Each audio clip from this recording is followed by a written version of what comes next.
Au cœur de la dernière semaine à la Star Academy, une épreuve cruciale a opposé Ambre et Victor dans un face-à-face chargé de tension et d'enjeux.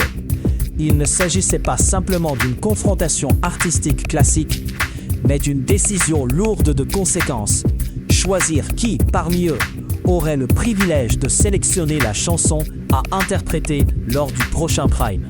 Cette décision apparemment simple soulève en réalité plusieurs questions sur le fonctionnement même de la Star Academy, la nature des évaluations et l'impact qu'elles ont sur le parcours des candidats. Ce choix, qui peut sembler anecdotique pour le grand public, est au contraire révélateur des dynamiques internes de l'émission, de la pression exercée sur les élèves et des critères parfois opaques qui régissent leur progression. Avant d'en tirer une conclusion, il faut comprendre pourquoi cette épreuve est bien plus complexe qu'elle n'y paraît et pourquoi elle offre plusieurs clés de lecture possibles. D'abord, il est essentiel de rappeler le fonctionnement des évaluations au sein de la Star Academy, qui ne se limite pas à une simple performance musicale. Chaque semaine, les candidats sont soumis à une série d'épreuves réparties entre le chant, la danse et le théâtre, reflétant l'idéal d'un artiste complet que l'émission cherche à promouvoir. Ces évaluations n'entraînent pas directement de nomination, mais elles définissent des avantages déterminants pour les primes suivants, comme le choix des chansons ou des partenaires, voire des immunités.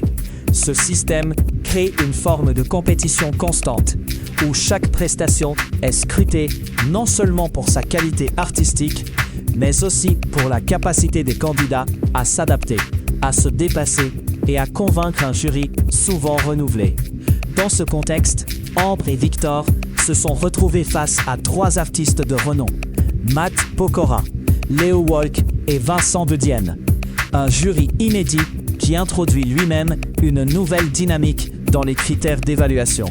Sur le plan artistique, Ambre et Victor ont tous deux livré des prestations remarquées, mais très différentes dans leur approche. Ambre, fidèle à son style et à ses forces, a choisi d'interpréter God is a Woman d'Ariana Grande, une chanson exigeante vocalement qui lui a permis de montrer son aisance et sa puissance. Ses performances ont été accueillies par des compliments unanimes, notamment de Matt Pokora, qui a salué sa maîtrise vocale tout en lui adressant un conseil pour gagner en présence scénique. Leo Walk et Vincent de Dienne ont également souligné sa générosité et son engagement, des qualités indispensables dans ce type d'émission. À l'inverse, Victor a opté pour un classique emblématique, Diego, libre dans sa tête de Johnny Hallyday, qu'il a su adapter à sa propre interprétation. Son chant a convaincu par sa sincérité et sa capacité à personnaliser le morceau. Mais c'est sur l'épreuve de théâtre que la différence s'est creusée.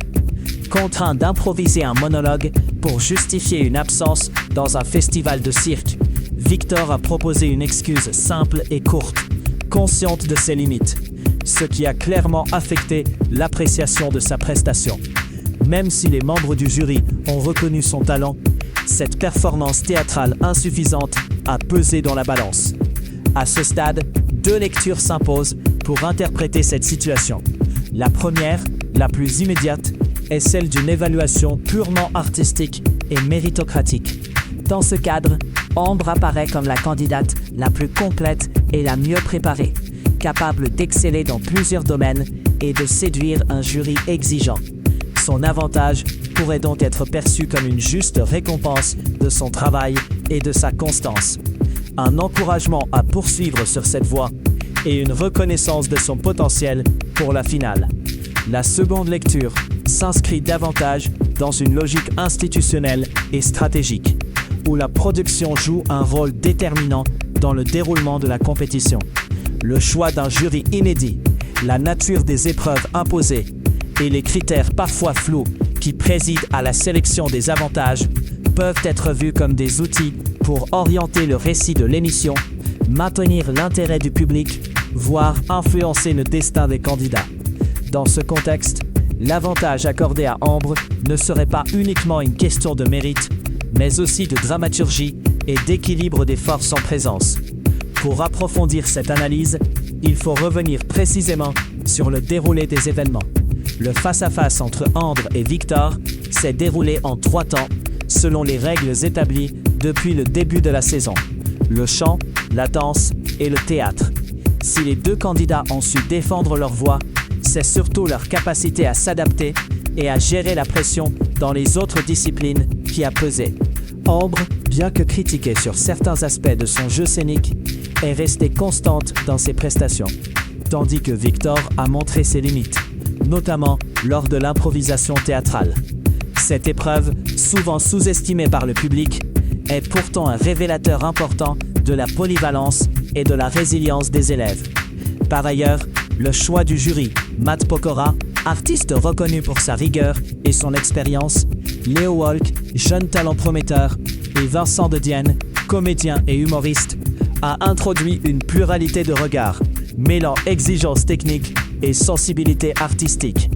Leur rôle ne se limite pas à juger des performances, mais aussi à accompagner et à orienter les candidats, ce qui complexifie encore la lecture des décisions prises. Il faut aussi considérer la pression constante qui pèse sur les élèves du château. Chaque prestation est jugée sous un double prisme, celui de la performance artistique et celui de la capacité à gérer un environnement médiatique intense. Cette double contrainte peut expliquer certaines faiblesses, comme celle de Victor lors de son improvisation, mais aussi la nécessité pour Ambre de montrer une maîtrise quasi parfaite pour se démarquer. La production, consciente de ses enjeux, module ses choix pour maintenir un équilibre entre les candidats, mais aussi pour préserver la dramaturgie de l'émission. Cette situation illustre donc une complexité structurelle, où la compétition artistique s'entremêle avec des impératifs de narration et de spectacle. Au final, en revenant sur les 2 lectures proposées, il apparaît que la victoire d'Ambre dans cette épreuve ne peut être réduite à un simple jugement artistique. Si son talent et sa constance sont indéniables, le contexte institutionnel et les choix stratégiques de la production jouent un rôle tout aussi crucial. La décision d'accorder l'avantage à Ambre reflète ainsi une combinaison de mérites personnels et de logique interne à l'émission, où le jury et la production cherchent à équilibrer exigence, spectacle et progression narrative.